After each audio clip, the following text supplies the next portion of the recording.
الله الرحمن الرحيم والتين والزيتون وطور سينين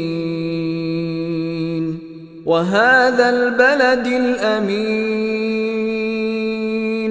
لقد خلقنا الإنسان